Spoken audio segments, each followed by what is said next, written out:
እንኳን ወደ ሰማይ አልወጣም በት አለ በት said himself ራሱም እንዲህ አለ the lord said unto my lord sit you on my right hand ይላል ጌታ ጌታዬን ጠላቶች የእግር መረገጫ ሲያደርስ በቀኝ ተቀመጣሉ ይላል አይደል እሱ በትንቢት ተናገረ የትንቢት ነው ተናገረ ነው እዚህ ጋር ይኸው ምን ይላል ቃሉ ምን ይላል እስቲ አንብቦ ምን ይላል the lord said ይልና አንቱ to my lord ጌታዬም ለጌታዬ አለው ነው አዎ ሎርድ የተባለው ለአብና ለወልድ ሎርድ የተባለው ልዩነታቸው ምንድነው እዚህ ጋር ስታያቸው ይኸውልህ ጌታዬም ጌታዬ ካለው ዳዊት ጌታዬ ካለው አምላክ ነው ማለት ነው የጠየቁ ጥያቄ ሎርድ የሚለው የእንግሊዘኛው ቃል ልዩነቱ ምንድነው ሁለቱ ልዩነት የላቸውም ስታያቸው ታች ያለው ሰው ይነግራል ይኸውልህ ጌታዬም ጌታዬን አለው ነው ያለ አይደለም እንደዛ አይደለም ስለዚህ አምላክ ናቸው ማለት ነው ጌታ አይደለም ቆይ ተረጋጋውንም the lord said ሲል the lord ጌታ ጌታዬን አለው አለ the lord የሚለው ለአብ የሚጠቀምበትን ሎርድ እና ለኢየሱስ የሚጠቀምበት ሎርድ ልዩነታቸው ምንድነው እዚህ ጋር ሁለቱም አንድ አይነት ነው ምክንያቱም ኢየሱስ ክርስቶስ ይኸውልህ በምድር ስለመጣ ይኸውልህ ቆይ ሌላ ቦታ እኔ ምክንያት አልፈልግም በደንብ ይሄንን ንገረኝ ልዩነታቸው ምንድነው አንብበውና ከስራ ያላችሁ ንገሩት ይሄ ገና ስለሆነ እስቲ ጃቢር ንገረው ጃቢር ካለ ንገረው እስቲ ኧረ እኔ በመጽሐፍ ቅዱስ የሚለውን ጥቅስ ነው የማውቀው እሱ እኔ እንግዲህ ስለ እንግሊዘኛ ጌታ ጌታዬን አለው ነው የሚለው ይህ እኮ በመጽሐፍ የተጻፈ ነው ጌታ ይላል ትልቁን ጌታ ትንሹን ጌታ ጠላቶች የእግር መረገጫ ሲያደርስ በቀኝ ተቀመጣሉ ይላል ይሄንን ማስተባበል ትችላለህ ይኸውልህ ጌታም ጌታዬን አለው ብሎ ነው መጽሐፍ ቅዱስ የሚፈታው እና ልክ እኮ ነው ይኸውልህ ልክ ነው ምን መሰለህ ቆይ እንደዛ አይደለም የሚለው ትልቁ ጌታ ቆይ መጀመሪያ እንተማመን እንግሊዘኛው ላይ ካልተቀበልክ ወደ ዕብራይስጥ ሄድልሃለሁ ይሄ the lord said unto my lord ሲል my lord ለሚልበት ዳዊትና the lord ለሚልበት ልዩነቱ ምንድነው እዚህ ጋር ይኸውልህ ጌታም ጌታዬን አለ ጌታ ብሎ ነው የጠራ ነው ማለት አምላክ ነው አይደለም ካፒታል ሌተር እና በስሞል ሌተር አይታይህም እንግሊዘኛ አትችልም እሱ እኮ እኔ ምን አውቃለሁ እኔ መጽሐፍ ቅዱስ እኮ ማነብስ ነው እሱ ሲጀምር ማን የሚጻፈው ማን አትችልም ወይ ነው ማለት ቢሆንም ጌታ ነው ቆይ ተረጋጋ አትችልም ትችላለህ እንግሊዘኛ ስለምችል እኮ ነው ያነበብኩልህ ግን ልዩነት የለውም ካፒታል ኤል ነው የሚጀምር ጋድ ብሎ ሲጀምር ለምሳሌ ካፒታል ብቻ አይደለም እሱ ብቻ አይደለም ካፒታል ብቻ መሆን አይደለም ሙሉን ካፒታል ሌተር ነው የሚጠቀመው ለኢየሱስ ደግሞ በካፒታል ሌተር ይጀምርና በስሞል ሌተር ይጨርሳል ልዩነቱ ምንድነው ወደ አማርኛ ፍታው እስቲ ወደ አማርኛ መልሰው ምንድነው ወደ አማርኛ ፈታላለሁ ችግር የለውም መጀመሪያ ይሄን ጨርስ መጀመሪያ እንጨርስ በካፒታል ሌተር ሙሉ መሆንና በስሞል ሌተር ደግሞ መሆን ልዩነቱ ምንድነው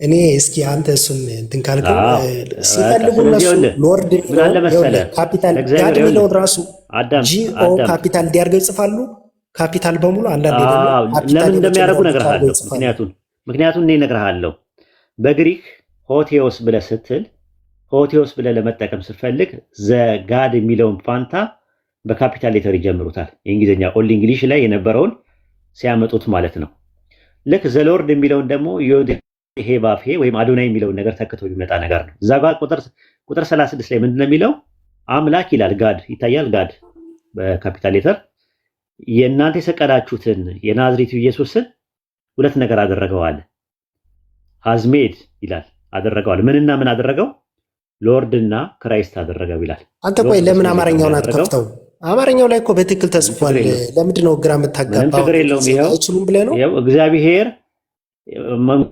ምን ኢየሱስን እግዚአብሔር ጌታም ክርስቶስም እንዳደረገው የእስራኤል ወገን በርግጥ ይወቃል ምንም ችግር የለውም እዚህ ጋር ነው ያለውት እሺ አይ ነው መጀመሪያ እንትን የሚለውን ክፈተው እስኪ ጌታም ጌታዬን አለው የሚለውን መዝሙረ ዳዊት ጌታ ጌታዬን ነው የሚለው ኦኬ መዝሙረ ዳዊት ላይ ክፈትልህ ጠብቀኝሽ ይሄው መዝሙረ ዳዊት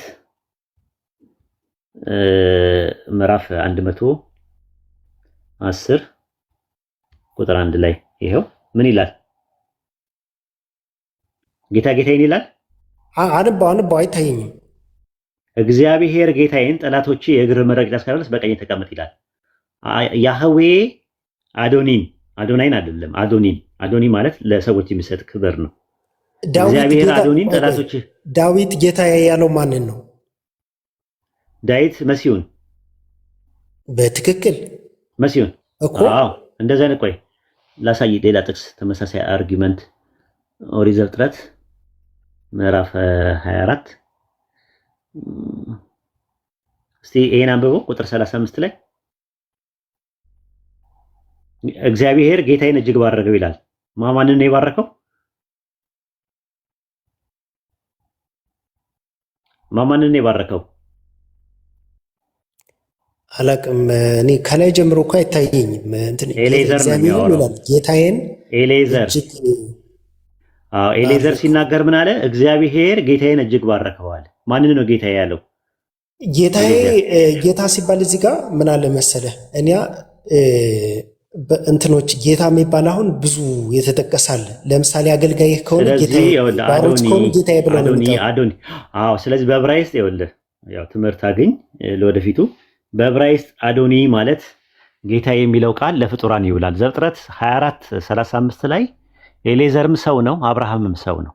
ነገር ግን አብርሃምን ኤሌዘር ምን አለ? ጌታዬ ያለ እግዚአብሔር ጌታዬን ባረከው። ዳዊት ግን ንጉስ ነበር። ግሪክ ሰብቱጀንት ላይ ምን እንደሚል ታውቃለህ? ጌታ ጌታዬን ባረከው ይላል። ልክ ሐዋርያት ሥራ 2:34 ላይ እንዳለው ማለት ነው። ስለዚህ ወደ ነጥባችን ስንመለስ ዳዊት ንጉስ ነበር። ቆይ በመንፈስ ነው የሚናገር። ሲጀምር እንትን ኤሌዛር ባልያስ ነበረ። አብርሃምን እንደዛ ብሎ ነው የሚናገረው። ይህንን ከተረዳኸው በባይብል ውስጥ አዶኒ የሚለው ቃል ለፍጡራን የሚውል ነው። አዶኒ ማለት ጌታዬ ማለት ነው ትርጉሙ። አዶናይ ግን ከሆነ ደግሞ ለአንድ አምላክ ብቻ ነው የሚጠቀምበት፣ ለአብ ብቻ ነው የሚጠቀምበት። ለምሳሌ ዳዊት እዛው ላይ ስትመለከተው ለፍጥረት መሆኑን በምንድን ነው ማስረጃ? ምንድን ነው ኦሪት ዘፍጥረት ምዕራፍ 18 ቁጥር 12 ላይ ሳራ አብርሃምን አዶኒ ብለዋለች፣ ጌታዬ ብለዋለች። በግሪከኛው ኩሪዮስ ብለዋለች። አንደኛ ጴጥሮስ 3:5 ላይ ሳራ አብርሃምን ኩሪዮስ እያለች ታዘዘችለት ይላል። ሐዋርያት ሥራ 2:36 ላይም እግዚአብሔር ኢየሱስን ኩሪዮስ አደረገው ነው የሚለው። ምን አይነት ጌታ? ልክ ሳራ አብርሃምን ጌታ ባደረገችበት ሂሳብ ነው። ተመሳሳይ ቃል ነው የሚጠቀመው። ስለዚህ አዶኒ የሚለው ነገር ለፍጡራን ይውላል።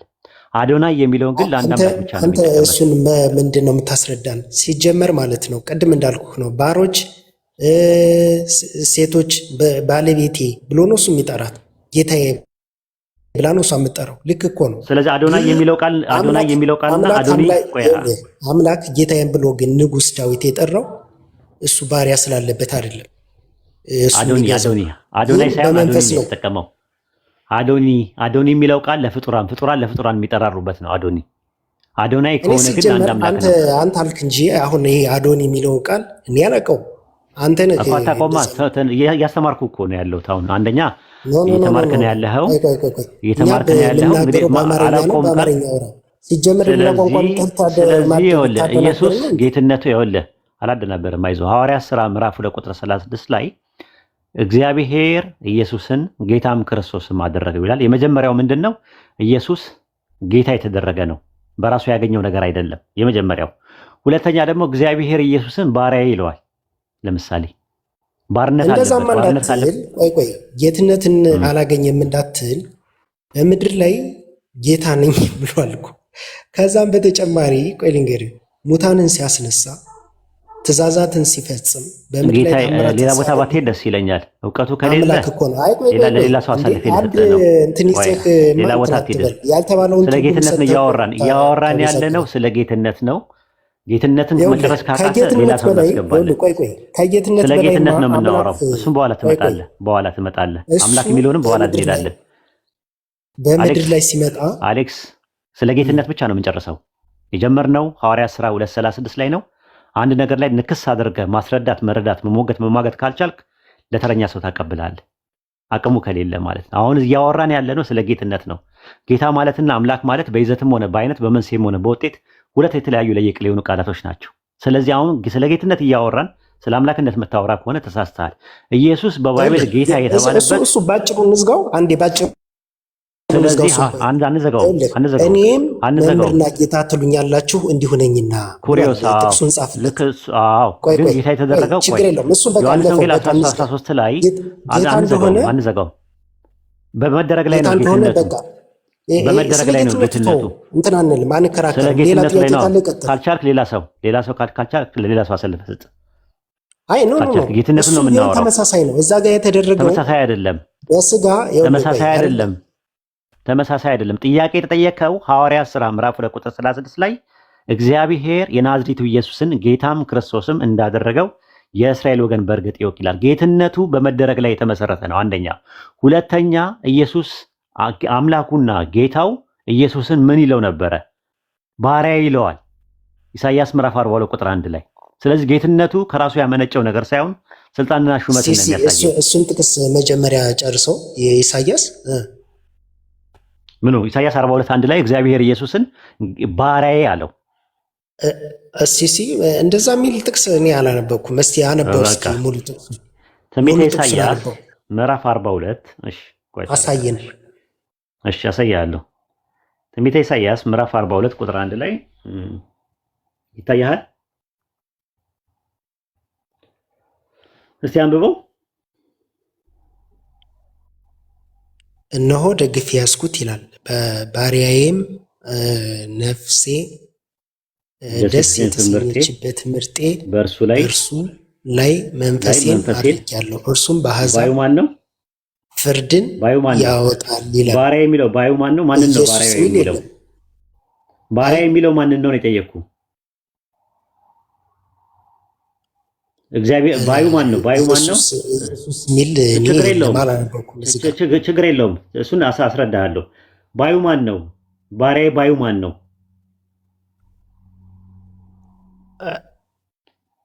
እሺ ወደታች ቆይ ወደታች አይጮህም፣ ቃሉን አይሰማም፣ ድምፁ በሜዳ አያሰማም፣ የተቀጠቀጠ ሸንበቆ አይሰብርም፣ የሚጤሰውን ጠዋስ አያጠፋም። በእውነት ፍርድን ያወጣል፣ በምድር ላይ ፍርድን እስኪያደርግ ድረስ ይበራል እንጂ አይጠፋም። አሕዛብ በስሙ ይታመናሉ። ተመልከታውን ሰማያትን የፈጠረ የዘረጋቸው ምድርን በውስጡ ያለውን ነገር ያጸና በእርሱ ለሚኖሩባት ሕዝብ እስትንፋስ የሚሄዱባትን መንፈስ የሚሰጥ እግዚአብሔር እንዲህ ይላል። እግዚአብሔር እንዲህ ሊል ነው። ምን አለው? ይህንን አሁን ባሪያውን እኔ እግዚአብሔር በጽድቅ ጠርቼሃለሁ አለው። ሲያወራው እጅህን ይይዛለሁ፣ እጠብቅሃለሁ፣ የዕውሩን ዓይን ትከፍት ዘንድ የተዘጋውን ከግዞት ቤት በጨለማ የተቀመጠውን ከወህኒ ቤት ታወጣ ዘንድ ለሕዝብ ቃል ኪዳን ለአሕዛብ ብርሃን አድርጌ እሰጥሃለሁ አለ። አሁን እግዚአብሔር ይሄ ሰማይና ምድር የፈጠረው እግዚአብሔር ምን አለ? እኔ እግዚአብሔር በጽድቅ ጠርቼሃለሁ አለ። እጅህን ይዛለሁ እጠብቅሃለሁ አለ። ሲተኛ ኢየሱስ በሚተኛበት ሰዓት ላይ የሚጠብቀው አለ። እዚህ ጋር ላይ ደግሞ ስትመለከተው ደግፌ የያዝኩት ባሪያዬ ይላል። ስለማን ነው የሚያወራው የሚለውን ነገር ኢየሱስ ራሱ ለራሴ ነው ለኔ ነው የተናገረው ብሎ ማቴዎስ ምዕራፍ 12 ቁጥር 17 ላይ ይናገራል። ኢሳይያስን ይታያል። በነብዩ በኢሳይያስ የተባለው ይፈጸም ዘንድ እንዲህ ሲል እነሆ የመረጥኩት ብላቴናዬ ነፍሴ የተሰኘችበት ወዳጄ መንፈሴን በእርሱ ላይ ያኖራለሁ። ፍርድን ለአሕዛብ ያወራል፣ አይከራከርም፣ አይጮህም። ድምፁን በአደባባይ ላይ የሚሰማ የለም። ፍርድንም ድል ለመንሳት እስኪያወጣ ድረስ የተቀጠቀጠውን ሸንበቆ አይሰብርም፣ የሚጤሰውን ጠዋስ አይጠፋም። አሕዛብ በስሙ ተስፋ ያደርጋሉ የተባለው ለእኔ ነው ብሎ ነው ያስቀመጠው። እና እዛ ጋር ያለውን ታዲያ እዚህ ጋር ያለው ነው ልክ እዛ ጋር ያለው ማን ነው? እንደዛ ይተረው ባሪያ የሚለው ለማን ነው ነው አሁን ጥያቄ። ኢሳይያስ ላይ አሁን ለምን ትሸሻለህ? ኢሳይያስ 42 ላይ ለኢየሱስ መሆኑን ከተረዳ ኢሳይያስ ምዕራፍ 42 ቁጥር 1 ላይ ይኸው እነሆ ደግፌ ያዝኩት ባሪያ ይላል። ማን ነው ባሪያ የሚለው? ብላቴናዬ ነው የሚለው። ባሪያ የሚለው ኢሳይያስ 42 ላይ አውጣው። አይደለም እሱ የዕብራይስጥ ነው፣ ትንቢት ነው፣ ኢባድ ነው የሚለው። ይኸውልህ ቅድም እኮ ወደ አነበብከው አይደል? እኔ ባሪያ የሚለው ባሪያ ይላል ኢሳይያስ 42 ላይ አውጣው። መጽሐፍን አውጣው ከፍተህ ኖ እኔ አፕሊኬሽን ነው ያለኝ። አፕሊኬሽን እኮ ማን ያውጣልህ? ይኸው ማን ያውጣልህ? አውጥቻ እያሳየው ባሪያ የሚል የለም ትላለህ። እግዚአብሔር ኢየሱስን ምን ይለዋል? ብላቴናዬ። እዚህ ጋር ምን ይለዋል? እስቲ አንብበው ኢሳይያስ 42 ላይ እሱ እኮ ባሪያዬ ነው የሚል ይታያል እኮ። ኦኬ ባሪያዬ ይላል። ኦኬ ባሪያዬ ይለዋል። እግዚአብሔር ኢየሱስን ባሪያዬ ይለዋል አይደል?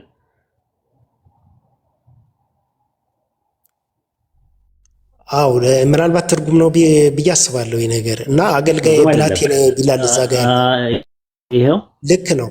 ማይ ሰርቫንት ይላል። እንደሱ ሊተረጎም ይችላል። ስለዚህ ባሪያዬ ማለቱ ምንም ችግር የለም። ስለዚህ ኢየሱስ ባርነት ካለው ባሪያ ከሆነ ለማን ነው ባሪያ የሆነው ሲባል ለጌታው ነው ባሪያ የሆነው። አንተ አሁን እውቀት ትንሽ አናሳም ስለሆነ ኢሳይያስ 61:1 ላይ ደግሞ ኢየሱስ ራሱ ፈጣሪውን ጌታዬ ይለዋል። ጌታዬ እያለ ይናገራል እኮ። ልክ እኮ አንደኛ ማንን ነው ጌታ የሚለው? ይኸውልህ ቆይ ስጋ ለብሶ ስለመጣ በምድር ላይ ከአብ ያንሳል። ምክንያቱም መካከለኛ በመለኮቱ አይደለም ያንሳል። እኔም ምክንያት አልጠየቅኩም። ሐዋርያት ሥራ ምዕራፍ 2 ቁጥር 36 ላይ አምላክ ኢየሱስን ጌታም ክርስቶስም እንዳደረገው በእስራኤል ወገን በእርግጥ ወቅ ሲል አምላክ ባለቤት ነው፣ ኢየሱስ ተሳቢ ነው እንዳደረገው የሚል ተሻጋሪ ግስ አለ። ትራንሲቲቭ ቨርብ አለ። ሳብጀክትም አለ፣ ኦብጀክትም አለ። ኢየሱስ ጌትነቱን ያገኘው በመደረግ ላይ ነው። ኦሪት ዘፍጥረት 45:9 ላይ ዮሴፍ ሲናገር አምላክ እኔን ጌታ አደረገኛል። ጌትነቱ በመደረግ ላይ የተመሰረተ ነው። አንድ የመጀመሪያ። ሁለተኛ ኢሳይያስ 42:1 ላይ አምላክ ያ ፈጣሪ ሰማይና ምድርን የፈጠረው አምላክ ኢየሱስን በሁለተኛ መደብ እያናገረው ባሪያዬ እያለው እየተናገረው ነው ያለው። ኢሳይያስ 61:1 ላይ ደግሞ ኢየሱስ ጌታውን የሰውን ጌትነትና የፈጣሪን ጌትነት ለይታ አላወቀም። ስለዚህ እሱ ጌታ አለው ነው የምልህ። ጌታ አለው። ለጌታውም ራሱ ምንድነው? ባሪያ ነው ራሱ። ሌላው ደግሞ በመጨረሻ ላይ የምነግርህ ነገር ኦርቶዶክስን አይደለ ባለሳሳት ኦርቶዶክስ ስጋ ለብሶ ስለመጣ ነው እንደዛ የተባለው ናቸው ነው። ምክንያቱም ፍርድን ሁሉ በእጁ ሰጠው ይላል። ምን ማለት ነው? ስለዚህ ከራሱ ምንም ነገር የለውም። ከራሱ ምንም ማድረግ አይችልም ኢየሱስ። አየህ እዚህ ጋር ነው የምትመለከተው። አሁን ስጋ ለብሶ መጣ የሚልም ጥቅስ የለም። የተሰቀለውም የለም። ሌላ ቦታ እኔ አላስኬድም። እኔ ጋር እንደዚህ አይነት ቁማር የለም። እንዲህ አይነት ድራማ የለም። እኔ ጋር ጌታ ስለሚለው እኮ ጨርሰናል። በቃ ጌታ የተባለው ጌታና ጌትነት ላይ ነው። ስለ ጌትነቱ በመደረግ ላይ የተመሰረተ ነው እንጂ በራሱ ጌታ የሆነ አይደለም። ለአንደኛ የተደረገ ነው። ሁለተኛ ጌታ ነው አይደለም። ጌታ አደረገው ይላል እሱ ሌላ ጥቅስ ነው። እኔና አብ አንድ ነው የሚለው ከምን አንጻር ነው የሚለው እናየዋለን። መጀመሪያ ጌትነትን ጨርስ። ሌላ ቦታ ልውስድ ሌላ ቦታ ላይ ወስደህ ማሌክስ እኔ ጋር አባሮሽ የለም፣ አኩኩሉ የለም። እኔ ጋር ሕፃን ልጅ አይደለሁም። እኔ ጋር ስትመጣ እንደሌላ ሰው ጋር እንደምታወራው አይደለም። ሐዋርያት ሥራ ምዕራፍ 2 ቁጥር 36 ላይ ባለው ጥቅስ መሰረት ኢየሱስ ጌትነቱ የማዕረግና የስልጣን ነው፣ በስጦታና በጸጋ ያገኘው እንጂ ከራሱ የባህሪ ገንዘቡ አይደለም እያልኩ ነው ያለው። ጌትነቱ የራሱ የባህሪ ገንዘቡ ነው ብለህ ሞግት ከቻልክ፣ ጌትነቱ ላይ ብቻ ፎከስ አድርገህ ሞግት። ጌትነቱ የባህሪው ነው ምልክ። ምክንያቱም ጌታ ይኸውልህ መምህርና ጌታ ያለ ነው ምልክ። እዛ በቃ ዘግቶታል። ሌላ ምንድነው የምትጨቃጨቀኝ? ከዛ በፊት ስለዚህ ተረጋጋ፣ አንዴ ተረጋጋ። ዮሐንስ ወንጌል ምዕራፍ 13 ቁጥር 13 ላይ መምህርና ጌታ ትሉኛላችኋል እንዲሁ ነኝና አለ። ኢየሱስ ብቻ አይደለም ሰዎች ጌታ የሚሉት፣ መላእክትን ሲያገኙ ጌታ ይላሉ። ለምሳሌ ራዕይ ዮሐንስ ምዕራፍ 7 ስትመለከተው ዮሐንስ መልአኩን ጌታ ሆይ ብሎታል። ጌታ በእስራኤል ባህል ውስጥ የተለመደ ነገር ነው፣ ኩሪዮስ የሚለው ቃል። አንደኛ ጴጥሮስ 3:5 ላይም ሳራ አብርሃምን ጌታ እያለች ትታዘዝለት ነበር ይላል። ኩሪዮስ የሚለው ቃል ነው የሚጠቀመው፣ ተመሳሳይ ነው። ስለዚህ ኢየሱስ ጌታ የተደረገበት ምክንያት ቆይ እዛው ላይ ትሄድና ጌታ አምላክህን በፍጹም ነፍስህ በፍጹም ኃይልህ ውደድ ተብሎ ተጽፏልና ይላል። ምን ማለት ነው? ኦኬ ጌታ አምላክ የተባለው እዛ ጋር ጌታ አምላክ ማን ተባለ ነው። በመጽሐፍ ቅዱስ ውስጥ ከኦሪት ዘፍጥረት እስከ ራዕይ ዮሐንስ ድረስ ብትመለከተው ጌታ አምላክ የተባለው ከአብ ውጭ ሌላ አልተባለም። የሉቃስ ወንጌል ምዕራፍ 1 ቁጥር 32 ላይ እነሆ ትጸንሻለሽ፣ ከአብ ውጭ የተባለ የለም አልክ። አንድ አምጠኝ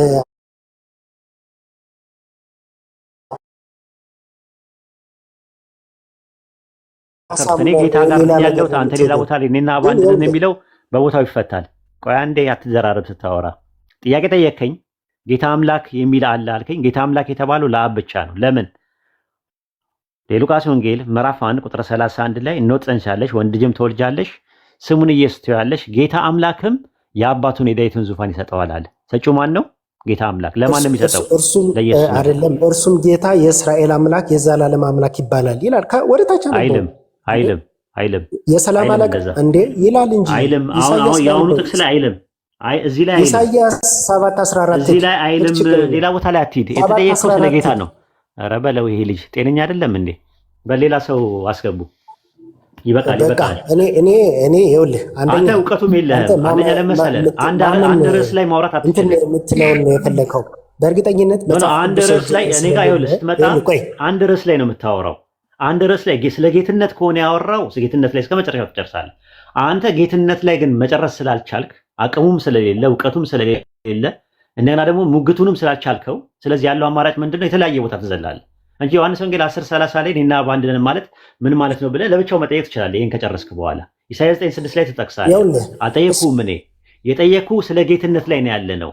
የሉቃስ ወንጌል ምዕራፍ 1 ቁጥር 31 ላይ ጌታ አምላክም የአባቱን የዳዊትን ዙፋን ይሰጠዋል አለ። ጌታ አምላክና ኢየሱስ የተለያዩ ናቸው። ጌታ አምላክ የሚሰጠው ለማን ነው? ለኢየሱስ ነው የሚሰጠው። ምንድን ነው የሚሰጠው? ዙፋን ማለት ምን ማለት ነው? እስኪ ዙፋን ማለት ዙፋን ከፈለገ ወንበር ብለህ ተርጉሞ ነው። እሱ አይደለም ጥያቄ። የአባቱን አምላክ ነው። በቃ ባጭሩ አምላክ ነው። ይኸውላችሁ ይሰጠዋል አለ። አንተ የምትፈልገው አድርገህ ሌላ ሰው አስገባ። እኔ ከአንተ ጋር መዳከም አልፈልግም። መዳከም ሳይሆን እውቀቱ የለህም እንጂ አሁን ዙፋን ምንድን ነው ብለህ ትጠይቀኛለህ? የሕፃን ልጅ ጥያቄ። ስለ ጌትነት እያወራን ማምለጫ እኮ ነው የፈለገው። እኔ እኮ አላስመልጥህም። እንደዚህ ቀልድ ነው እንዴ? እንደዚህ እንዴት ለምን አወረዳችሁት? አታወርዱት።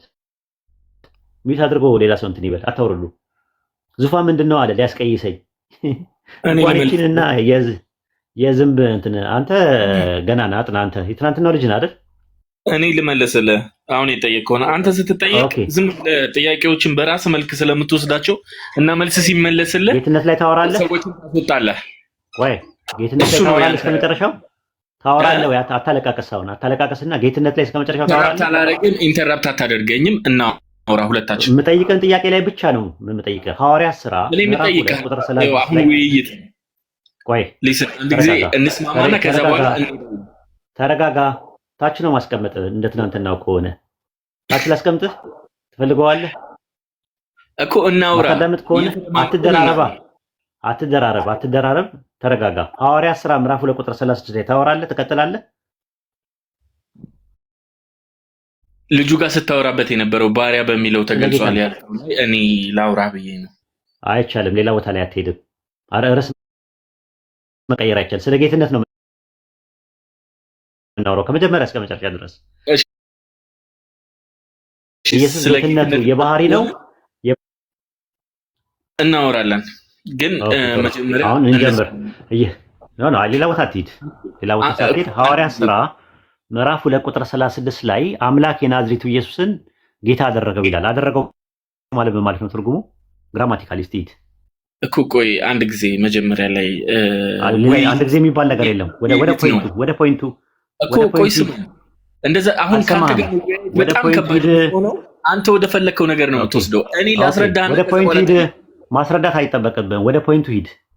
የነበረ መሆኑን ሌላ ጥቅስ ልጠቅስልህ ስል አልጠየኩም። ኢየሱስ ፕሬኤግዚስታንስ አለው ወይስ የለውም ብዬ አልጠየኩም። የጠየቅኩ ኢየሱስ ጌትነቱ የባህሪ ነው ወይስ የጸጋ ነው የሚለው ነው ጥያቄ። የባህሪ ነው። እሱን ደግሞ ላስረዳ በተለያየ ጥቅስ ላይ ሐዋርያት ሥራ ምዕራፍ 2 ቁጥር 36 ላይ አምላክ የናዝሬቱ ኢየሱስን ጌታም ክርስቶስም እንዳደረገው ይላል። ጌትነቱ የተደረገ ነው ይላል። በመደረግ ላይ የተመሰረተ ነው። አደረገው ማለት ምን ማለት ነው እኮ? እሱን እኔ ላስረዳ በፈለኩት ወይ እኔ ላስረዳ። ዝም ብለህ ስማኝ። ዝም ብዬ ደግሞ እኔ አንተን ደግሞ ሰማሃለሁ። ካልሆነ አንተ በምትፈልገው መንገድ ብቻ ከሆነ ወደ ቦክስ ሐዋርያት ሥራ ቦክስ ውስጥ ነው ያለኸው እኮ። ታዲያ ጥሩ አይደል? እንዴት አይደል? ቦክስ ውስጥ ነው። አንድ ነገር ላይ ስታወራ በአንተ ቁርአን እኔ ብመጣና እንደዚህ ብጠይቅህ አትመልስልኝም። ግን አሁን ይሄንኛው እመልስልሃለሁ። አሁን ሌላ ቦታ አትሂድ። ኦኬ እሱን ፍሬ አድርገህ ለኢየሱስ ክርስቶስ አምላክነት አድርገህ አዳምጥ። ሳትወርድ ሚት አድርገህ አዳምጥ። እዚህ ትማራለህ፣ ትምህርት ትማራለህ። ሚት አድርገህ አዳምጥ። አንተ እየተወያየህ እኔ መስማት አለ። ምክንያቱም ምንም መውረድ ትችላለህ፣ ከፈለክም ትጠጣለህ። የኔን ትምህርት በደንብ አድርገህ ትጠጣለህ። በደንብ እስኪመጣ ድረስ እንዳትወርድ። መውረድ አይቻልም። እሺ ሚት አድርገህ ቁጭ በል። እናንተ ሚት አድርገህ ሌላ ሰው አስገቡ።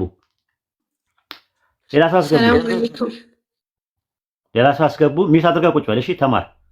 የኔን ትምህርት ትጠጣለህ፣ እግትሃለሁ እዚህ ቁጭ አድርጌ። እሺ ሌላ የሚገባ ሰው አለ? ዝም በል በቃ። አንተ ሚት አድርገህ ቁጭ በል ተብለሃል። ዲሲፕሊን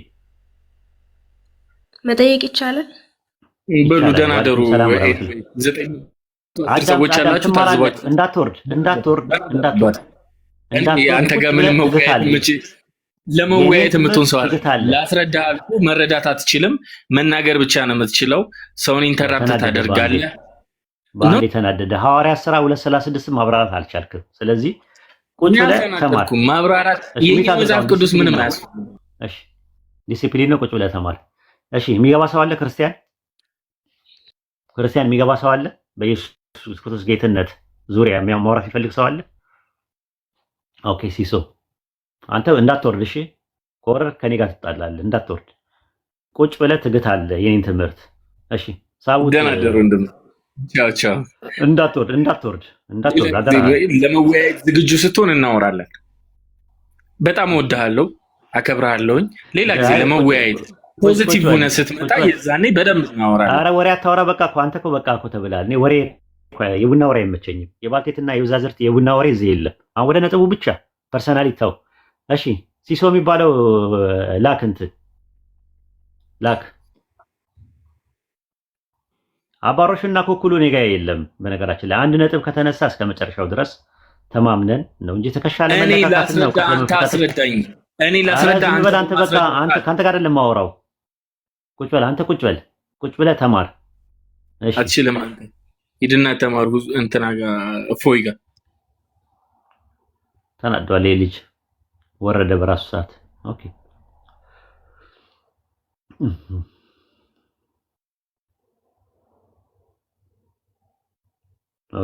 ጥሩ። ወርቁ አለ ይሰማል?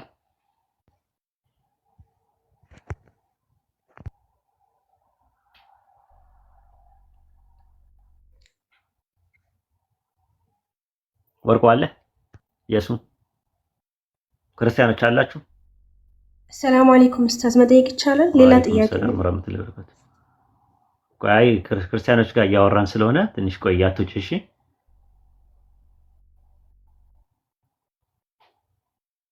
አትጪ፣ ችግር የለውም።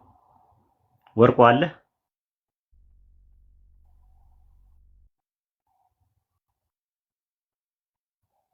ወርቁ አለ? ሲሶ ሪኩዌስት ላክና ያስገቡ። መሳብ አልቻልኩም።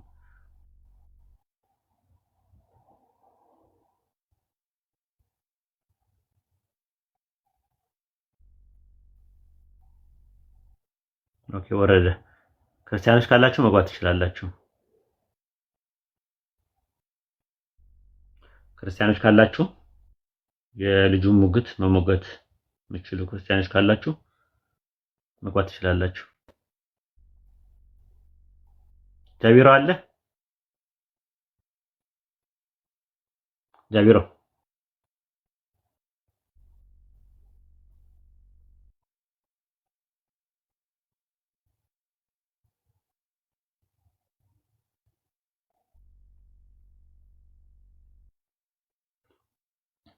ኦኬ ጃቢሮ ተኝቷል። ኦኬ አላችሁ አድሚኖች አስገቧቸው። ክርስቲያኖች አንዳንድ ጻፉ።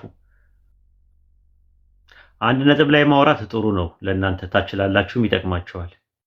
ምክንያቱም የተለያየ ቦታ የሚሄዱት ለማምለጥ እንዲመቻቸው ነው። የተለያየ ነገር አንድ ነጥብ ላይ ሲወሩ ወደ ሌላ ነገር የሚሄዱት አንድ ቦታ ላይ ነው። ራሱ ስለ ኢየሱስ ጌታ ነው ብለው ጌትነቱ በጸጋ ነው ወይስ የባህሪ ነው የሚለውን እሱ ላይ ነው እየተነጋገርን ያለ ነው። የተለያየ ቦታ ላይ የሚሮጡት ምክንያት አላቸው እነሱ ምናልባት ስለማታውቋቸው ነው።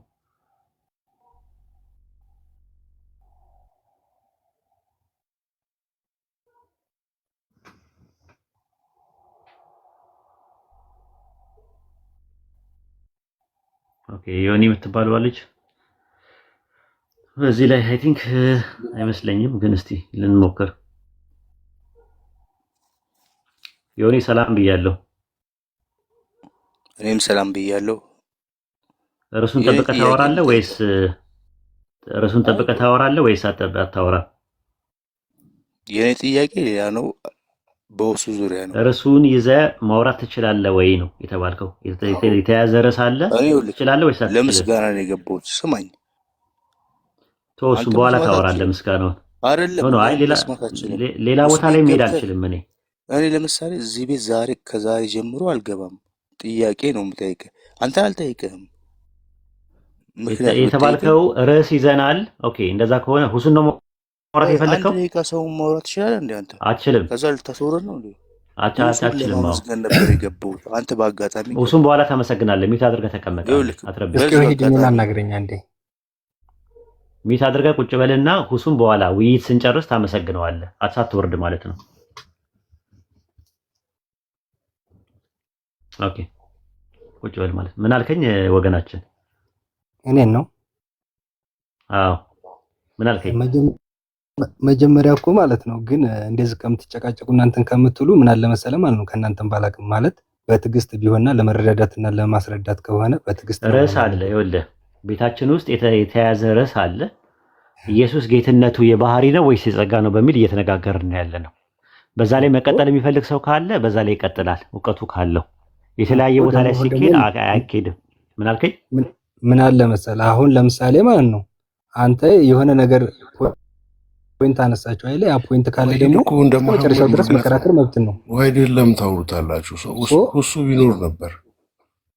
ምን አለ መሰለህ ለአንደኛው እንትን ምላሽ ሲሰጥ አንተ ማዳመጥ አለብህ፣ እኔንም ስጠይቀኝ እንደዛው ማዳመጥም አለብህ። ስለዚህ አንድ ርዕስ አለው። ርዕሱ ላይ አንድ ሰው እሺ፣ አንተ ታች ወረድ። በቃ ዮኒ እያስቸገርክ ነው ማለት ነው። አሁን እያወራን ነው እና ምን አልከኝ ወገናችን? አሁን ለምሳሌ ስትጨቃጭቁ በጣም ሰምቻለሁ። ለምን አንተም ልክ ነህ እሱም ልክ ነው። ግን ምን አለ መካከላችሁ ላይ ገብ ያየሁኝ ነገር እኔ ርዕስ አለኝ ከርዕሱ ሲወጣ እየመለስኩት ነው ያለሁት። ለዛ ነው መደማመጥ ያልቻልን የመሰለ እኮ ነህ። ግን አሁን ለምሳሌ ማለት ነው አሁን አንተ የምትረዳው ነገር ምን አለ መሰለህ አንደኛ ማለት ነው እንደ ኦርቶዶክሳዊ ሆነ ማሰብ አለብህ። ሁለተኛ ላይ ደግሞ እሱም አንተን ሲጠይቅ ደግሞ እንደ እስልምና ሃይማኖት ሆኖ መጠየቅ አለበት ግዴታ ማለት ነው። ወንድሜ ከዚህ በላይ ብዙ ላወራ አልችልም። ምክንያቱም እኔ ርዕስ አለ እኮ ልገባልህ እኮ ነው እኮ። ግን በዚህ መልኩ ከቀጠልን ነው የምልህ እኔ እናንተ በዚህ መልኩ አንተ ሲጀመር ጀምሮ የገባኸው ያው እንትኑን ውይይቱን ለማሳለጥ ውይይቱ በዚህ መልኩ ቢሆን ብላ አስተያየት ለመስጠት የሰጠው። እኔ ደግሞ ምንድነው የምለው ሐዋርያት ሥራ ምዕራፍ 2 ቁጥር 36 ላይ ባለው ጥቅስ መሰረት ያለው ርዕስ ይዘን ኢየሱስ ጌትነቱ በመደረግ ላይ የተመሰረተ ነው ወይስ የባህሪ ገንዘቡ ነው ብለን እየተነጋገርን እያለ ወደ ሌላ ነገር ይሄዳል። ወደ ሌላ ነገር አትሂድ፣ ፎከስ አድርገህ ፖይንት ቱ ዘ ፖይንት ነጥቧን ብቻ ተናገር ነው እያልኩት ያለሁት። ያ ነገር ካልተመቸው እንደ ጭቅጭቅ ካየው ሶሪ አዝናለሁ ማለት ነው። ትቀጥላለህ በነጥቡ ላይ ግን ምንደማመጥ ከሆነ እንቀጥላለሁ እስከ መጨረሻው ድረስ ማለት ነው። ከርዕሱ ሳትወጣ ማለት ነው። አንድ ነገር ስነግርህ ማለት ነው አንድ ነገር ለምሳሌ ማለት ነው አንድ ነገር ስነግርህ ቀጥታ ማዳመጥ አለብህ፣ እኔም ማዳመጥ አለብኝ። ከርዕሱ ካልወጣ አዳምጣለሁ፣ ችግር የለውም። ርዕሱ ላይ ብቻ ርዕሱ ስለ ጌትነት አይደል ያወራኸው? አዎ በጌትነት ነው። ለምሳሌ ስለ ጌትነት እያወራን ስለ ኢየሱስ ልጠቅስልህ እችላለሁ እስከዛው ድረስ ትጠቅሳለህ፣ ችግር የለውም። አዎ ጌትነቱ በምን ላይ ነው የሚለውን ነገር ጌትነቱ የባህሪ ነው ወይስ ጸጋ ነው በሚለው ነገር ላይ እንነጋገራለን ማለት ነው። አሁን ሐዋርያት ሥራ ምዕራፍ 2 ቁጥር 36 እንጀምርና አምላክ ኢየሱስን ጌታም ክርስቶስም እንዳደረገው የእስራኤል ወገን በእርግጥ ይወቅ ይላል። ስለዚህ እዚህ ጋር አሁን እንዳደረገው ለሚለው የግሪከኛው ቃል የሚጠቀመው በተመሳሳይ ዘፍጥረት 45:9 ላይ ግሪክ ሰብጀንት ላይ ባስቀመጡት መሰረት ኤፖሴ በሚል ነው የተቀመጠው። ምን አልከኝ? አቋረጥከኝ። ማን ላይ መጽሐፍ እንትኑ ማን ነው መጽሐፉ? ኦሪት ዘፍጥረት ምዕራፍ 45 ቁጥር 9 ላይ ዮሴፍ አምላክ ጌታ አደረገኝ ሲል አደረገኝ ለሚለው ቃል ግሪክ ሰብጀንት ላይ የሚጠቀምበትና ሐዋርያት ሥራ ምዕራፍ 2 ቁጥር 36 ላይ የሚጠቀምበት ተመሳሳይ ነው። ስለዚህ ጌትነቱ በመደረግ ላይ የተመሰረተ ነው። የባህሪ ገንዘቡ አይደለም። በባዶነት የተቀደመ ነው። አደረገኝ ካለ ከመደረጉ በፊት ጌታ አልነበረም ዮሴፍ። በተመሳሳይም ሐዋርያት ሥራ 2:36 ላይ ጴጥሮስ ሲናገር አምላክ ኢየሱስን ጌታም ክርስቶስም እንዳደረገው የእስራኤል ወገን በእርግጥ ይወቅ ይላል። ይሄ ነው ጌትነቱ ላይ ያለው። ሐዋርያት ሥራ 2:36 ላይ ያለውን እንጨርስና ወደ ሌሎች ጥቅሶች መሄድ እንችላለን። ስንት ደቂቃ ልስጥህ ከፈለክ አንተ ማውራት ከፈለክ እንደዛ እዚህ ጋር ከሆነ አሁን እንትን ስክሪን አብራና ስክሪኑ ላይ ከመጀመሪያው እዛ ላይ ያሳየኝና ከዛ ጀምረን እንቀጥላለን። ችግር የለውም። አንተ ትቀጥላለህ፣ ያንተ ተራው ሲሆን ማለት ነው። አውራለሁ ብለሃል። ስንት ደቂቃ ልስጥህ? ስንት ደቂቃ ልስጥህ እኮ ስክሪን አብራና በስክሪኑ መካከል ነው ማብራት አይጠበቅብኝም። አንተ ነው ማብራት የሚጠበቅብህ። እኔ ተናግሬያለሁ የራሴ፣ አንተ ደግሞ በተራው ታወራለህ። ስለዚህ ማጭበርበር ነው ያዛችሁት እናንተ እኮ ለምሳሌ እስክሪን ማብራት ያንተ ግዴታ ነው። ሆስት ሆነን የገባህ እኮ ገስት ነኝ እኮ አንተና የምታወራው የራስህን እኮ ራስህን የምታወራው አንተ ሐዋርያት ሥራ 2:36 ላይ ጠይቄያለሁ። አብራው እኮ ነው ያልኩህ እኮ እኔ እኮ አሁን እኮ አልችልም እኮ እኔ ገብቼም ስለማላውቅም አብራውና ከዛም ካበራው በኋላ እኔም አልችልም። አንተ ቀጥል። ስለዚህ በቃ እዚህ ጋር ያላቸው ኦርቶዶክሶች ማጭበርበር ነው ስራቸው። በቃ እነሱ እናንተ ማጭበርበር ነው ስራችሁ ማለት ነው። እንደዛ ከሆነማ መልቀጥ አብራልኝ ስንዴ ቀንስት እና ታወራለህ ስለ ጌትነቱ ወገናችን ስንዴ ቀንስት እና ታወራለህ። ኦኬ አይ ማወቃችሁ ጥሩ ነው። ታች ያላችሁ አንዳንድ ሙስሊሞችን አይቻቸዋለሁ ያወሩ ምናምን ትላላችሁ። ያወሩ ሲባሉ እንደዚህ ነው የሚሆኑት ማለት። ሌላ ክርስቲያን ካለ ግቡ። ክርስቲያኖች ካላችሁ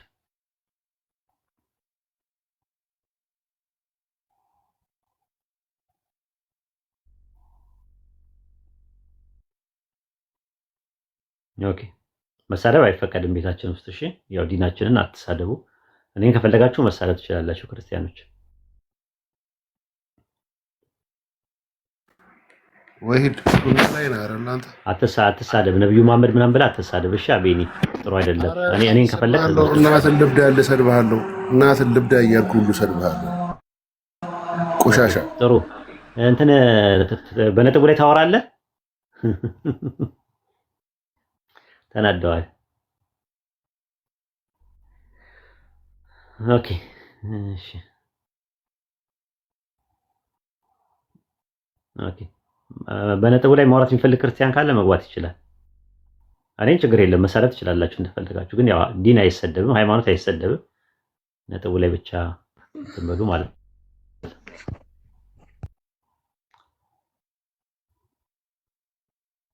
ኦኬ የክርስቲያኖች አላችሁ አንዳንድ አሳዩኝና ግቡ።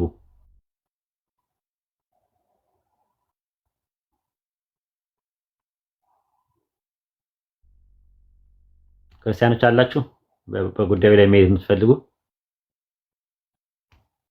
ክርስቲያኖች ይሳደባሉ እኮ ይሳደባሉ። እኔ መስደብ ይችላሉ፣ ምንም ችግር የለውም። ግን ዲንን ሲሳደቡ ያው ሚት ይደረጋሉ እንድታውቁት ማለት ነው። እኛ አንሳደብም፣ አንድ ነጥብ ላይ ብቻ ነው የምናወራው። በነገራችን ላይ አይወዱም፣ እንደፈለጉ ማውራት ነው የሚፈልጉት።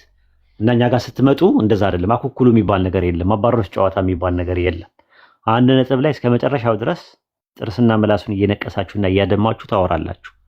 አይ እንደዛ ማውራት አንችልም፣ እንደፈለግን ማውራት ካሉ ደግሞ አይቻልም። እኔ ትከሻ መለካካትም እውቀት መፈታተሽም አልፈልግም። እውነታውን ነው ለሰዎች እንዲያውቁ፣ ለመማርም ለማስተማርም ለማወቅም ለማሳወቅም ዝግጁ ነን ሁላችንም። ይህንን ነው እንትንም ይህንን አስባችሁ ኢየሱስ ጌትነቱ የባህሪ ነው የጸጋ አይደለም የምትሉ ሰዎች ካላችሁ ኑና ግቡና እንትን ባሉ። ኦኬ ያሱ አለሽ? ሄሎ በቃ አሁን ጥያቄ ጠይቂሽ። በቃ እነሱ ክርስቲያኖች የሉ መሰለኝ፣ ኡስታዝም ያለ አይመስለኝም። እሺ 3 ጥያቄ ነው ያለኝ። ኦኬ አንድ በአንድ መጀመሪያ አንድ ከዛ 2 3 እያልሽ እንትን በይ በአንዴ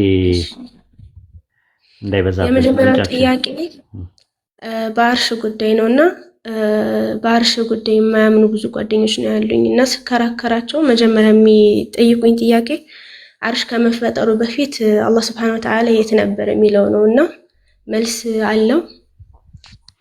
የትና መቼ የሚሰራው ለመቼ ነው?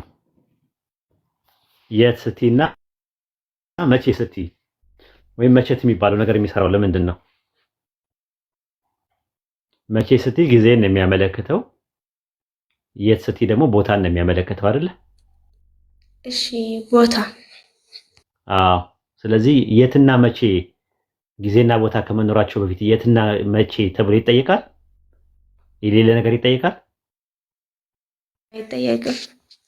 በቃ ስለዚህ ጥያቄው ራሱ ችግር አለበት ማለት ነው። የት ብሎ አንድ ሰው ካለ ስለ ቦታ ነው የምናወራው። መቼ ካለን ስለ ጊዜ ነው። ጊዜና ቦታ ከመፈጠራቸው በፊት አላህ ብቻውን ነበረ ከተባለ ነበረ ብለን እናምናለን እንጂ የት ነበረ አይባልም። የት የሚሰራው ስለ ፍጥረት ስናወራ ነው የት ብለን የምናወራው። የት ማለት ቦታ ነው። ስለዚህ አምላካችን አላህ 7 ቦታ ላይ አላህ ከአርሽ በላይ ነው ይላል። ከአርሽ በላይ ነው ሲባል ኢስተዋ የሚለው የአረብኛው ቃል ምንን ነው የሚያመለክተው? ግስ የግስ መደብ ነው፣ ፊኢል ነው ራሱ ማለት ነውና ሲፈቱል ፊኢልያን የሚያመለክተው ማለት ነው። አላህ መፍረዱ፣ ከአርሽ በላይ መሆኑ፣ ፍጥረትን መፍጠሩ ምናምን የመሳሰሉ ነገሮች ፊኢልያ ናቸው።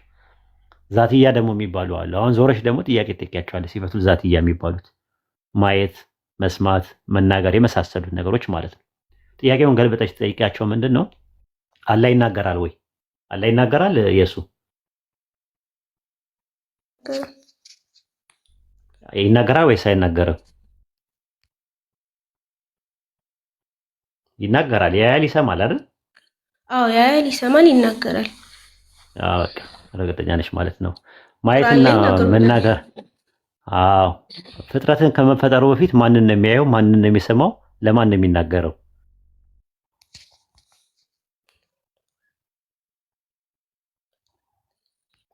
ኢየሱ አቤት። ማንን ነው ከፍጥረት በፊት ማንን ከፍጥረት በፊት ፍጥረት ምንም ነገር ሳይፈጠር በፊት ማንን ነው የሚሰማው? ማንን ነው የሚያየው? ለማን ነው የሚናገረው? ሲናገር አላቅም። አይሹ እንደዛ ነው። አይሽ ከፍጡራን ጋር አመሳሰል ነው ማለት ነው ጥያቄያችንን።